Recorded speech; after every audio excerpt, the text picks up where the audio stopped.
it does start with waking up early. It really does.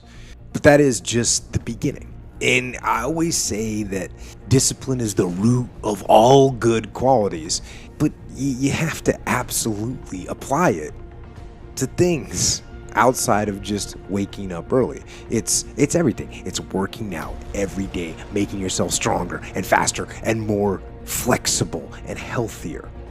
Discipline is eating the right foods to fuel your system. It's about disciplining your emotions so you can make good decisions.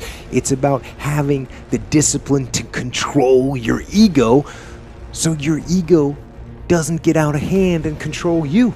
It's about treating people the way you would want to be treated and doing the tasks that you don't necessarily want to do, but that you know will help you or help your team. It's about facing your fears. It takes discipline to face your fears so you can conquer them. And that's what discipline is. Discipline means taking the hard road, the uphill road, to do what's right for yourself and for other people. It's so often the easy path that calls to us to be weak for that moment, to break down for that moment, to give in to the desire and the short-term gratification. But the discipline will not allow that. The discipline calls for strength and fortitude and will. It won't accept weakness. It won't tolerate another breakdown. The discipline can seem like it's your worst enemy, but the reality is, discipline is your best friend. It will take care of you like nothing else can, and it'll put you on that path, the path to strength and health and intelligence and happiness. And most importantly, it'll put you on that path to freedom. You have to figure out what you want. And then you have to figure out how to decompose what you want into actionable steps, right? And those would be the sorts of things that you could put in a schedule. Now, that would mean that your schedule would hypothetically consist of things that maybe you don't exactly want to do, although that would be good, but at least you understand the importance of doing and are therefore somewhat motivated to do. And then you need to break those steps down into small enough increments that you're highly likely to undertake. Largest step you would take towards your goal is that you would take. And if you don't do it, then you make the steps smaller and smaller until you find something that you would do. The next thing you need to do, potentially, is to familiarize yourself with a scheduler like Google Calendar.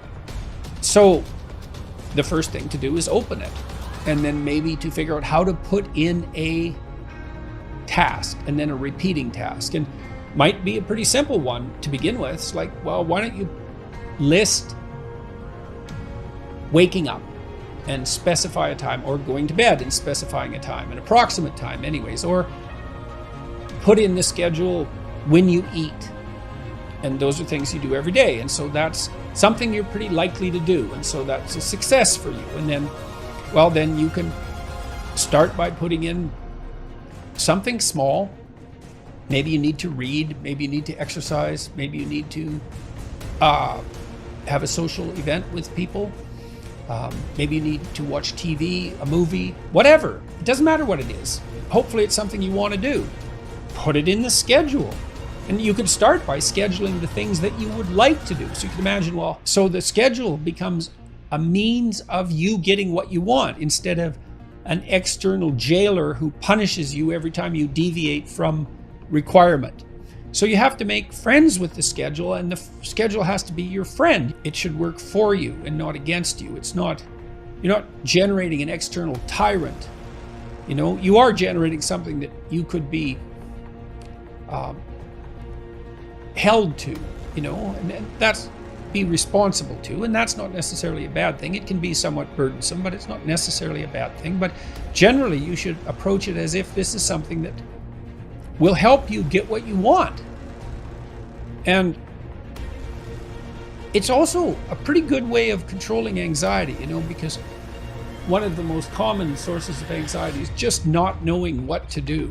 And people often think about that as boredom, and it is boredom to some degree. It can be, but it can also be very anxiety provoking. It's like, well, what should I do? I don't know what to do. Well, I have to do something. And there's all these things I could do, and I don't want to make that decision every hour. So a schedule that you design that you like can be an incredible relief. So generating a view of your life that consists of valued goals that you want to attain, and then steps by which those might be attained. And well, then you can ally that with a schedule. And then, not only do you know what you're doing, you know that what you're doing is moving you towards something you want, and that's rewarding. And having your time structured like that and attaining those goals is pleasurable and anxiety reducing. So, that's a pretty good deal, all things considered. And you can start stupid and slow. Like I said, just throw some things in that you're pretty likely to do, and fill in the schedule with broad strokes. And then as you get familiar with it and comfortable with it and maybe even happy with it, you can fill in the details and start to use it in a more sophisticated way. But everyone I know who's accomplished, almost everyone I know who's accomplished, does structure their time explicitly in that manner. They've learned to do that over the years. Start with little things, and maybe little things that you want to do, and then you can proceed to harder things that you don't want to do so much, for their extrinsic or intrinsic utility, but you have to do them because they're related to something important. You can see what a massive difference it could make in a year, and what wealth and accomplishment awaits for a lifetime. Discipline is like a set of magic keys that unlocks all the doors of wealth, happiness, sophistication, culture, high self-esteem, pride, joy, accomplishment, satisfaction, and success. The first key to discipline is awareness of the need for and the value of discipline, and especially the discipline to make the changes. What will it take? What must I do? And what must I become to get all I want from my life? The second key is the willingness.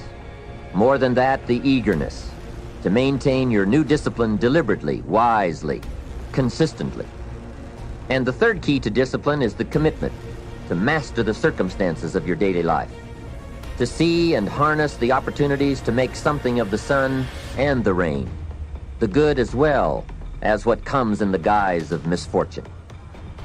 Discipline does many things, but most important of all is what it does for you. Consider this. First, an ant will never quit. If he is headed somewhere and you put your hand in his way, he will try to climb over, climb under, climb around. He keeps trying.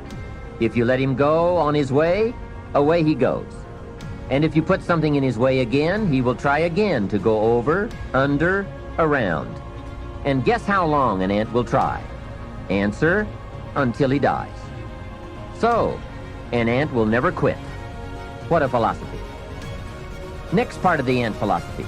Guess what an ant has in the back of his mind all summer? Answer, winter. Ants prepare for winter all summer. How very bright. Now, some adults aren't that smart. They think summer all summer. That philosophy we call fatal. Now, here's another piece of ant philosophy. Question: how much will an ant gather in the summer to prepare for the winter? Answer, all he possibly can. That's it. The secret to the higher life, doing all you possibly can. That is the great life quest, seeing what all you can become. A man says to me, Mr. Rohn, I'm making about $50,000 a year.